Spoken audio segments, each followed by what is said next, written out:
from every single tool I've ever used, it's just been so amazing and so helpful from like an SMM perspective. And even down to like approvals internally and externally, it's just been like super godsend. And then I'm not just saying that just because I'm on this webinar. Like literally, I don't think we would have kept this relationship going if the product wasn't so good. Awesome. Thanks, Mariya. Yeah, you have an awesome background. And I just want to give a shout out to Mariya on LinkedIn because I've followed Mariya for a while on LinkedIn and have loved her content. So definitely give her a follow there. You won't be disappointed. And thank you. Oh, sorry. Oh, sorry. Go ahead. Yeah, Mariya, before Social Chain, were you at Kajabi at some point? Yeah, you were, right? Was it Kajabi? No. Yeah. So I was at Kajabi prior to this, and I actually brought on, I think they still actually like even use HeyOrca, which is really cool. But yes, you are correct. So it's very cool to see like you going from, also you went from agency to in-house. I know we have a lot of people that, the questions are, how do you go in-house? Like what's the pros and cons around agency, in-house? So definitely take your advantage and interview Mariya. I hope you're okay with that. And yes, I'm sure a lot of people have like careers sort of like questions around how do you make that move and how do you actually progress throughout. So it's really cool to see you, going from the agency side and over in-house and now working at Social Chain, such a cool place. So yeah, looking forward to it. Whatever questions I am open to, both like in-house and agency, because they're both their own beasts. So obviously if anybody has questions throughout, please let me know. Cool. And I'll pass it over to Joe. Oh, okay. So my name is Joe. I'm the co-founder of HeyOrca. Again, met Mariya back in 2017, 2016 era, I would say. And, it was really cool to see her progress in her career. At that time, HeyOrca was only like a 2-3-year-old company. And so really shout out to your team at that time for taking a chance on us and got to be friends with Mariya and also her colleagues as well, which is really cool. And I run our product, I lead our product, making sure the things that we build actually make sense to you guys. It's something that we always say, like social media managers need to love this. So it needs to be something that makes sense, something that's actually going to help them take back their day. And so I'm really always looking forward to these webinars because it just allows me to interact with you guys, be part of the community. And so very excited for what we're going to go through here today. And so I'll pass it over to Katya. I don't know if you're going to do an intro because I know you're at a co-working space. Yeah, true. It's fine. But hi, everyone. I'm Katya. I'm the social media community manager here at HeyOrca. I do all things social media. So if you see any posts, that's me. Sometimes Joe too. He's a great dancer. We had like a really cool TikTok go up. So make sure you follow us on social media as well. Cool. Thanks, Katya. And I want to give everyone a warning. I'm getting a new furnace today and it's louder than I thought it was going to be. So if you hear anything on my end, that's what you hear, but hopefully nothing happens. All right, so before we dive into it, we do have the option for closed captions. So it's on the screen here, how you can get it on your screen. It's happening right now. I don't know if you can hear it, but you can do it through Chrome. So if you go to your Chrome settings, you can turn it on, or if you have a Mac, you can actually go into your system settings and turn it on. And then also we do have a newsletter. It goes out Monday to Friday. Highly recommend subscribing. I am biased, but I think it's super helpful. So if you want social news right to your inbox, definitely sign up. And we also have a Facebook group as well. I think we're at 5,400 members. So definitely join. It's a great place to be. And then we also love to do giveaways. So we're going to give out some merch store points. So we do have a merch store. Here's a little screenshot of what you can get. So you can get merch or snacks, which is great because everyone loves snacks. So at the end of this webinar, I'll be doing a random draw.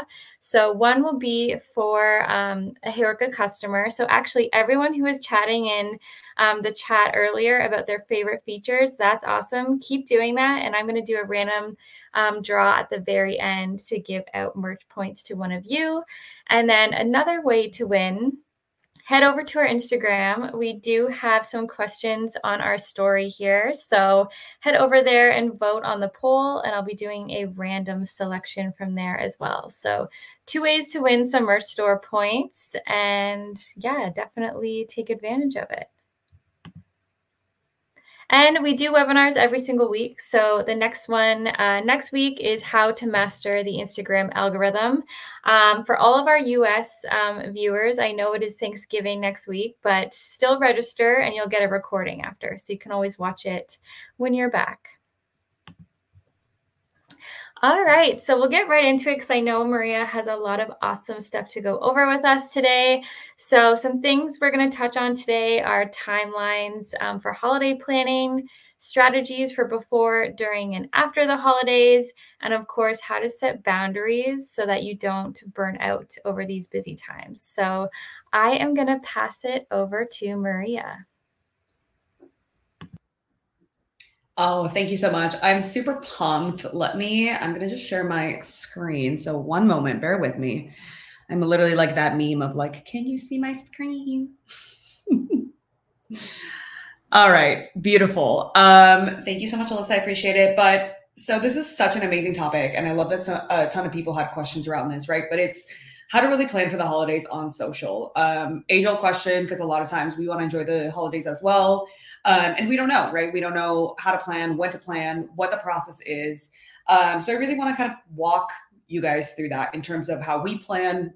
So not only for myself as a social individual who wants to take some time off, but also as a person who works on large brands that want to be live all the time, forever and ever on every holiday. Yeah.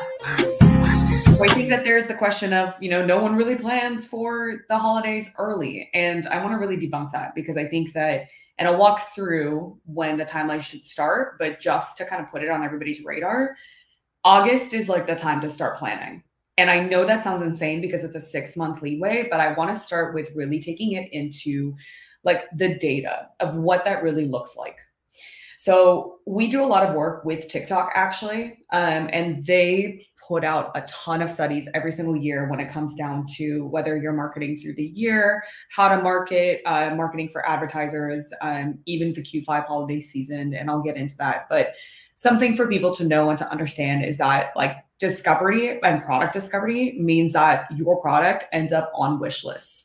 And I think that that's such a good way to think about why we start planning in August, right? Think about how you're saving through the year, how you think about how you think about even saving for your family, for your friends, thinking about like the Pinterest boards that you create for yourselves. So 1 in 2 TikTok users actually turn to the For You page for holiday shopping and events content. So ultimately people want to be inspired and they want to be entertained. And 15% of all product discoveries actually happen on TikTok. And so think about that money goes into spending on experiences and gifts. And so that means that even this year, they predicted that 38% of shoppers are actually going to be shopping earlier. So earlier than we were in 2022, but they're thinking a little bit more strategically about it. And the data shows 1.5 times more likely to buy a product that you saw on the platform, and 81% of TikTok users plan to spend the same amount of time or more in Q5.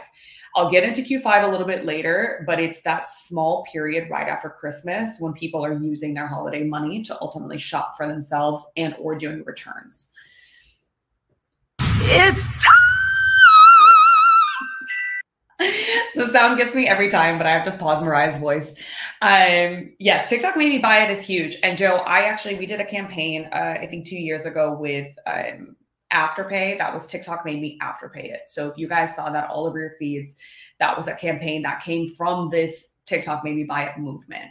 But I'll get into that a little bit later. But so people are ultimately having real-time holiday conversations now. And the data from certain timeframes that TikTok actually touted was that people want to share, they want tips, and they want to be inspired. So if you look at hashtags like haul, and again, this is primarily on, not including obviously like Instagram and all the other platforms, this is specific to TikTok, but because TikTok is now outbeating Google in terms of searches, TikTok's kind of like a great case study in terms of how people are shopping and finding things. So, you know, you can kind of take a look, like the haul hashtag from October 2022 to January 2023 had 7.4 billion views.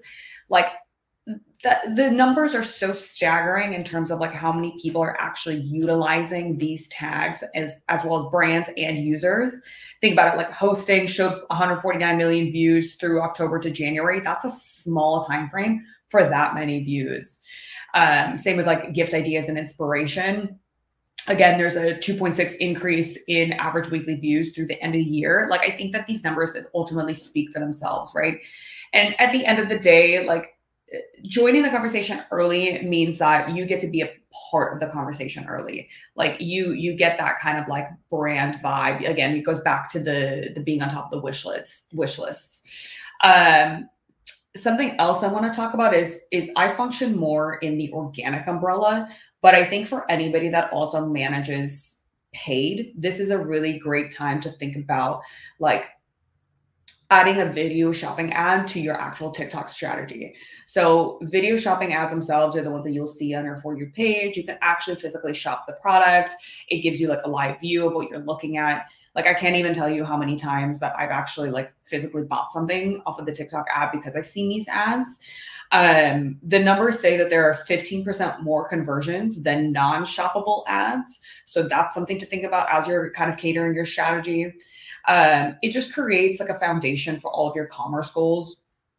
Not only that, but there's an interactive ability, right? So you can add countdown stickers, gift code stickers, building kind of like that seasonal gifting, that excitement. Like imagine an ad that pops up that says, 15 days till XYZ launch, 15 days till XYZ event, right? Allowing consumers to see that, to get inspired, bringing that like brand awareness to the table. And you can capture demand for, even like Black Friday or Cyber Monday and all of these. You can even drive, like there's even the opportunity to drive lead generation ads. And the earlier that you're starting with your lead generation, you have an opportunity to actually garner qualified leads. So ultimately think about like gaining email addresses, phone numbers, all of that, taking that information and then retargeting through the holiday season. You can drive to newsletters, you can drive promo codes, you can drive discount codes. It's just an opportunity to break through the noise when we're so consumed in these kind of like dark ads that we continuously see, for example, like on Instagram. And not only that, there was a staggering number that said there's a 1.5 times increase in net trust score for CPG brands who have advertised on TikTok steadily over time. So that means you have an elongated time frame, right, to capture those audiences. And then another note here is like the ability to also tap into creators. So you have the opportunity to go full funnel with your strategy, right? Think about taking on mid and macro creators as your like awareness and demand push. And then you have the micro creators that are actually pushing purchase decisions. So really just thinking about like a campaign that we did with Afterpay, I believe it was like 2 years ago, where we did, for example, like that impossible gift finder. So what we did is we tapped into nostalgia. We used Furby as like a talking head that's saying, hey, give me the name of the person that you're shopping for and give me a little bit about their interests, and I'm going to recommend what you should be shopping for. So what that did is that not only created a huge community push to be like, hey, I'm shopping for my dad and he loves anything that's car related. We had influencers that were in on it, that were stitching and duetting this. They were adding their own references. And then they were also touting this like for this Furby product that we had. So that was a push at the end that we utilized macro and micro creators in that December timeframe at the end. Trust me, Furbies creep me out as well, but it shockingly worked because there's such a niche community of people that were really, really loving that kind of like nostalgia aspect. So I guess Mariya, with this, I guess like there's some questions here around, can you replicate this? How would you replicate this for law firms, insurance companies? From what I'm hearing from you, the principles are there, right? So start planning early, a couple months in advance. Is actually kind of crazy that you guys start in August. I think like that's really smart to be able to get that attention, working with layering paid ads on top of it for retargeting, and then working with creators as well. Have you had experience working with like B2B brands and how this sort of maybe translate to different other campaigns? Sure. Yeah. And I think that this is going to come down to like really understanding your audience, right? I can tell you to do a campaign that works for like a B2C client, but it's not going to work for maybe like law or whatever you may think of, right? So one, again, like ladder back into your strategy, understand like what you're trying to achieve, what you're trying to accomplish. And does this holiday or does this, season really resonate with your audience? So it's first, understanding that. From there, you can kind of suss it out creatively. Okay, do we have the budget to partner with like maybe even like micro creators? If you're thinking about bringing like awareness to your brand in terms of like an insurance you're selling, for example, right? Can you tap into like micro creators that are somehow affiliated with like State Farm or any of these other like avenues? Like who is creating stories and value on TikTok and or Instagram that's around these topics, right? Like tapping into those. Also thinking about, okay, like, is TikTok maybe the platform for us? Maybe it's not, right? For some clients, and especially ones that have a lot more legality into them, maybe that's not a platform that you're on. So it's just really understanding, like, should we even show up there, or are we just trying to replicate this kind of campaign because we think it's going to work? So while I can't really tell you exactly what campaign you should be running for the vertical, but I will always, always, always preach really understanding your audience and laddering back into your strategy and just testing and learning, really taking creative samples across the board and seeing if there's a way to basically implement or embed them and then putting that human element to it. So hopefully that's kind of helpful. Yeah, and Kristen here talks about higher education. Higher education is actually doing a really good job. The creators are actually the students, and a lot of them actually, so you can apply that the same thing. So for example, in higher education, let's say enrollment, right? It's a campaign. Then you plan early to build awareness, you layer on retargeting and work with students to really amplify their message. So I think higher education actually has a lot of really good, really fun campaigns that they do on a regular basis, because it's sort of like centered around the school year. And there's a Facebook group I'll drop into in the comment later, where a lot of higher ed professionals talk about the campaigns that they do. So yeah, so I think like a lot of transferable things that we're talking here. 100%. Yeah. And I will always, talk about like not just shoving the message down your audience's throat, but it's really just thinking about like, okay, can we tell a story with this? And what problem am I trying to solve? What's the pain point and how am I the solve here? Once you understand that, I think that no matter your message, you're going to be able to resonate. Because I think the mistake that I see a lot of people doing is saying like, here's my product, buy it. Here's my thing, sign up. Here's what I do, you need it. But like, why? Like social media most of the time is just an awareness platform, right? We are kind of like at the very, very top of the funnel. It takes, 5+ times to see like an ad or a thing for it to really resonate and for us to like create that conversion. So if you're kind of thinking about like explaining that to leadership, it's like really bringing that brand awareness through an edutaining and storytelling way that's going to deliver value and solve a problem. That's going to be kind of your high level line to convince them why you should do things XYZ way. Like as I kind of move forward, I'm going to kind of just like pause that a little bit. So I really want to think about like Q5, and that's one of those kind of that piece that I talked about earlier, where it's like that post-holiday purchase cycle. So I think this gets a little bit neglected, and this one is really powerful for anybody that's advertising during this time. So 81% of people say that they plan to actually spend the same amount of time while using TikTok in Q5 versus a typical week. So audiences think about it. They're thinking about personal finance, a healthier lifestyle, personal views, even career changes as we kind of move past the Christmas holiday into the new year. It's a super short season. And so people have a little bit more money, and they're thinking about we're thinking about gift card capture, trial incentives. We're thinking about returning gifts, exchanging things. So it's still an opportunity for people or marketers to kind of go into this season and with a plan.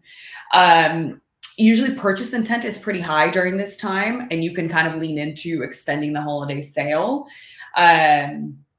So here also, again, like 51% of shoppers are shopping in Q5, they're going to treat themselves. So, right, thinking about like, can you go into the treat yourself hashtag, new year, new me hashtag, right?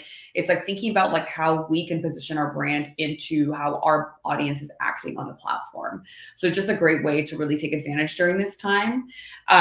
But also thinking about like, right, yourself as a social media expert, it's like, how do I stay sane during this time, right? Like as I'm posting. So, and we just recently actually went through this with a client of ours where we talked about blackout dates. So in the ad world, this is a great time to expand your campaigns, right? Really kind of continue with your mid to macro influencer strategy.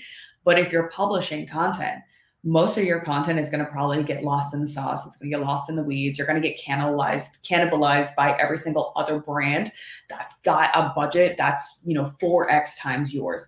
So be strategic during the time, right? You don't need to 100% go dark. Post what you need to post, schedule things out, keep your community management high, set up AI where you need to set it up. And just make sure that if you are publishing during this time, there's a reason for that, right? It's like, are you capturing that audience in the way that they're utilizing the platform? Because most of the time, advertisers, they're going to be off. They just run their campaigns. People like you and I, we're going to be spending time with our families, maybe on vacation. So we're not utilizing social media the same way, even though we are on the platform, because when we're on those platforms, right, we're shopping. So let's talk timeline, right? So this one, right, the too long didn't read, start planning in August. Like that's just it, right? And think about it. So here's social content calendar curation in August. So like start your ad content, start thinking about it. As a marketer, so my husband works in media, so they even sometimes start planning in January, because what happens is when you're buying billboards, you're buying advertisements, you've got to start early. Otherwise, the later that you get, the more money you spend. When it comes to social, think, you've got Halloween, you've got Black Friday, Cyber Monday, Small Business Saturday, you've got Christmas, Hanukkah, Kwanzaa, New Year's, you've got all of these holidays. So thinking about beginning in mid-August to just really start thinking ahead for that new year. How does, every campaign content fit into your evergreen or your bespoke content? So listen to the community. What do they need and how can you show up? And one of the biggest tips I can always give is just make sure that you keep your social listening intact. So really be in the community, continue to push through the community, see how they're interacting, think about how they're buying, how they're talking about the holidays. How can you kind of create this daily opportunity for them and create a memorable experience during a time that feels like we're flooded with ads and money? And I think for this, right, I was just having a conversation with a friend and I asked her, because she sent me a screen recording of how she has this shareable note with her family members. And basically what they do is they go in, I'm not kidding you, starting in September, and they go in and they say, I want shoes for Christmas. I want this for Christmas. I want this and this for this holiday. So they're starting to actually think about like what they want people to buy them. And that's just such a true testament to say like, this is why we need to start planning. Oh my God, I love that you have a template.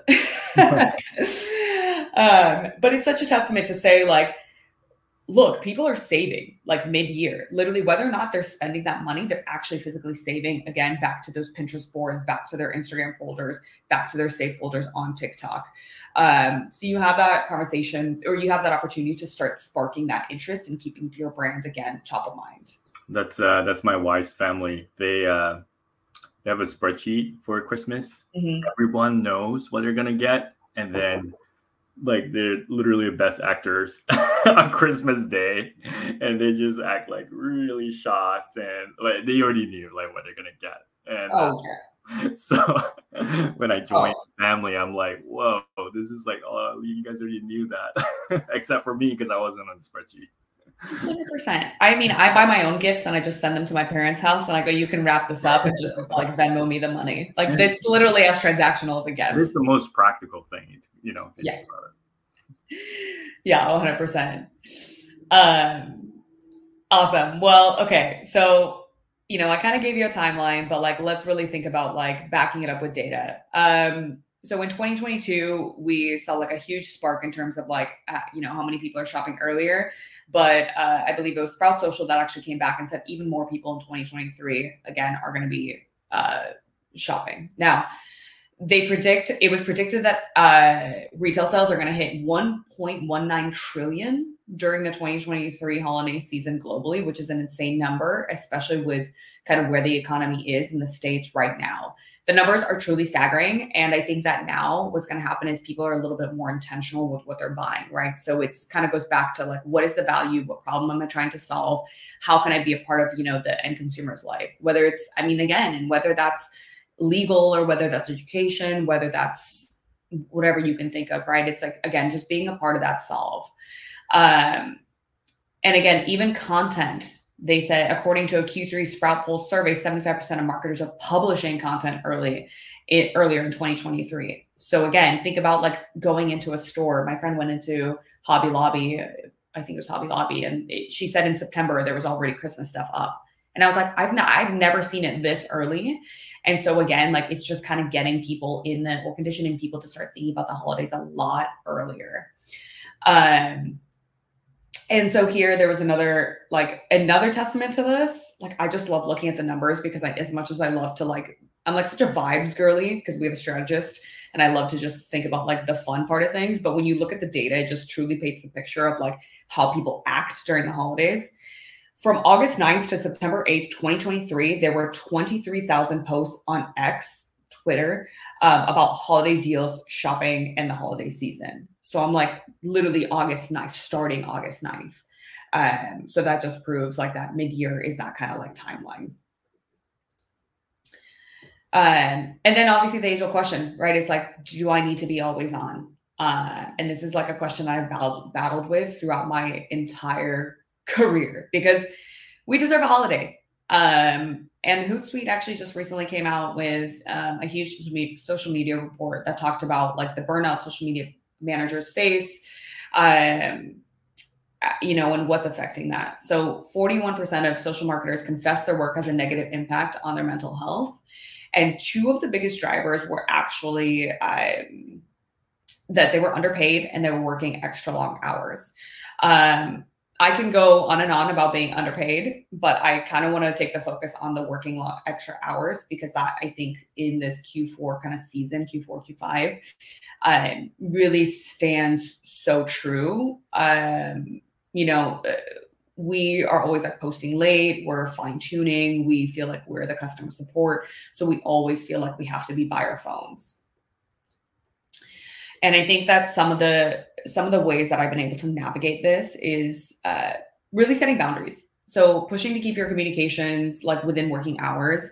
That even when I hire people, like my team has even said, like I'm literally the only person who sticks to my boundaries. Like I just refuse. I refuse to sacrifice my own mental sanity and mental health. Because I've been in positions where I've had mental breakdowns. I've been in positions where I've had literal welts on my face because I was so stressed.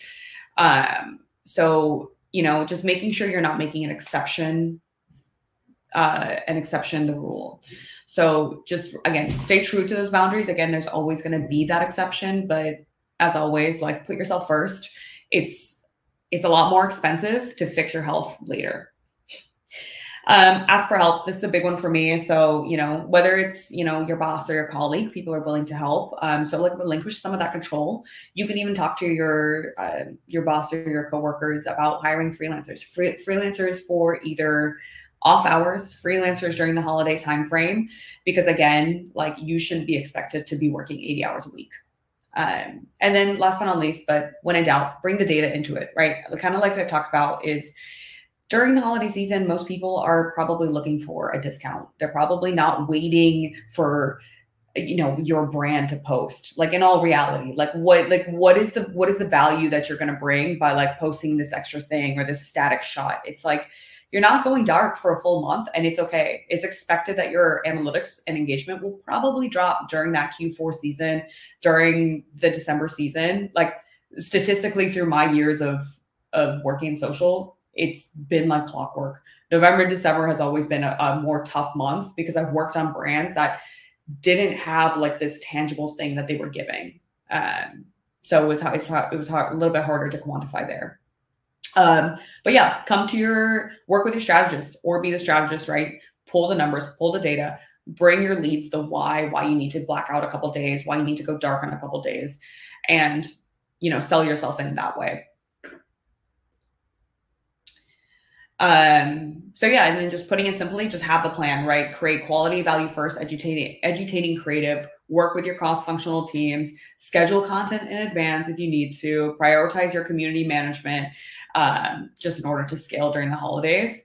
And a couple kind of tangible tips were, setting your appropriate paid campaigns, working with your paid team, even if you're not responsible for those, come in with like tangible recommendations. TikTok for Business has like a lot of like workable, like either like webinars, or they have like TikTok Academy, a lot of different ways you can stay hungry and educated the entire time to, again, like prove yourself as the expert in the social media space. Again, partnering with micro creators and niche communities to carry that buzz and influence. So while maybe you're not posting on certain December holidays, you can have a micro creator that is touting your brand.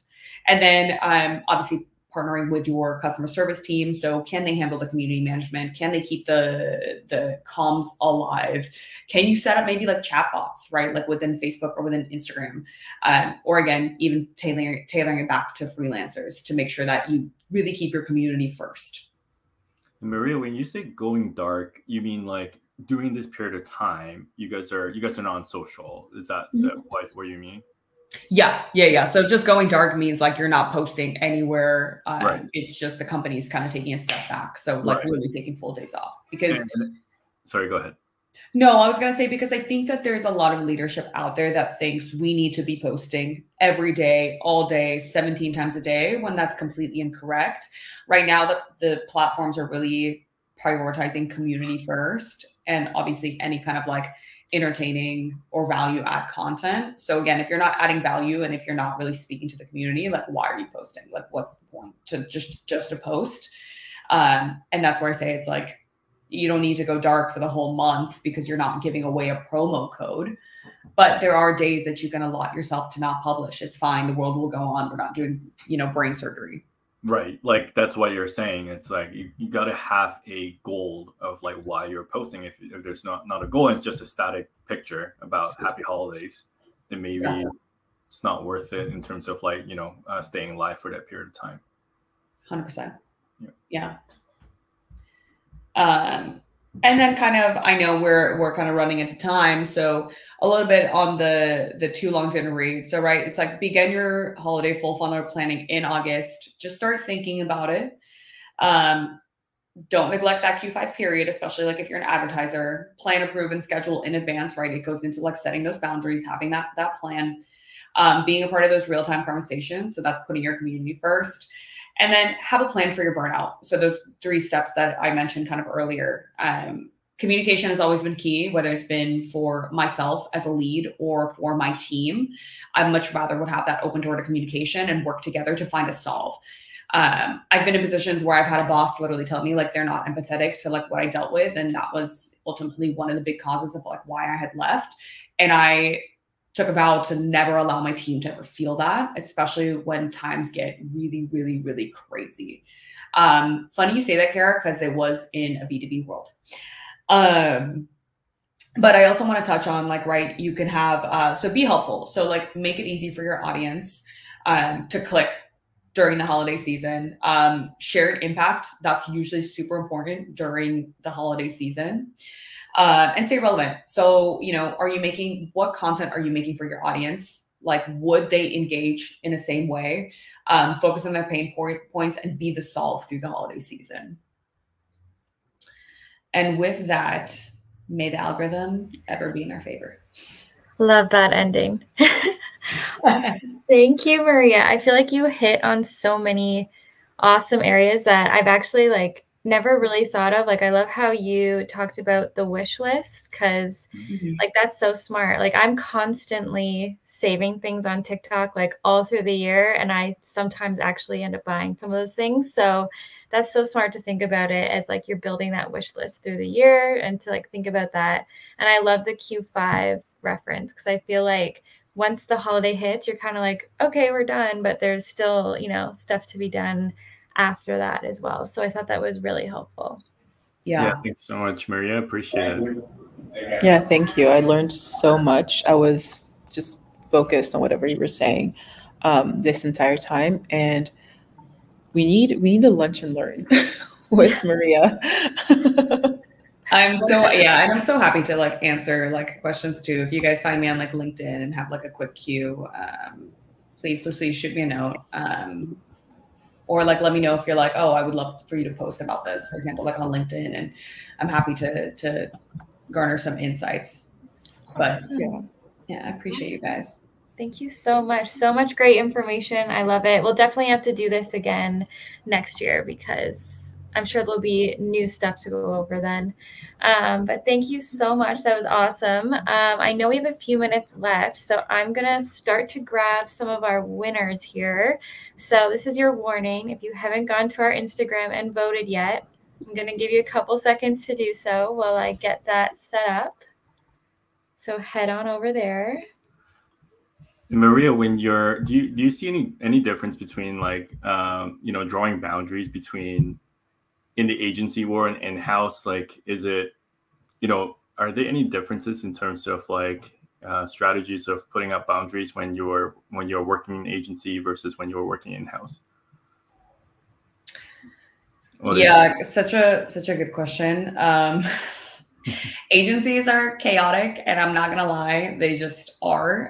Typically, you're not just working on a singular client or singular campaign. You're working on a lot and all at once and everything at once. So a lot of it is that's where I've always been forced to set those boundaries and like really be honest with myself and my team. Yeah, it's tough. Agencies are tough, but like the way like my personality is very like I feel like mentally chaotic. And so I kind of always need to have this like stimulation. And that's where I've always loved agencies. And I think that it's never monotonous in terms of like what you get to work on. But in terms of like that balance, it is a little bit more challenging because your clients have expectations for you. And they have hard deadlines as well. I think that like what I've learned is that giving myself realistic timelines and giving my clients realistic timelines. So as we work through things, for example, right now we're working through a couple launches that we have that are, in the next couple weeks. And we had a strategy we worked with. They came back to me and they're like, oh, sorry, we got to flip this all in my head. So I'm like, I just spent like a week on this and I felt like my whole world was crumbling because that was so much time. And for me, I kind of had to give them a realistic timeline, right? It's like keeping that communication open to be like, look, like I'm only capable of getting this by end of day, like Wednesday or whatever, giving myself that week of time. So it's just having those boundaries set, because I feel like when you're in-house, right, it's like your team knows you, they're working with you, like they know, like they fully know your capabilities and they know that you're set on this one product or this one thing that you're working on versus like, I have 3 clients or 4 clients, for example. They don't know what I'm working on for everybody else. So long-winded way to say, yes, it's a lot more challenging on the agency side, but it is starts with setting expectations with a client and it trickles down, right? If we don't set that, then our team gets the brunt of it as well. Yeah. It's just time and staying honest with yourself really is it. Nice. So Liz, I think we're drawing for the winner. Yes, I have it up. So I have the Instagram up right now. I'm not looking. I'm just gonna randomly choose somebody. Okay, so the winner on Instagram is Evie Barrel. Evie, if you are here, let us know in the chat. You just won some merch store points. So I am gonna be contacting you after this to get you your points.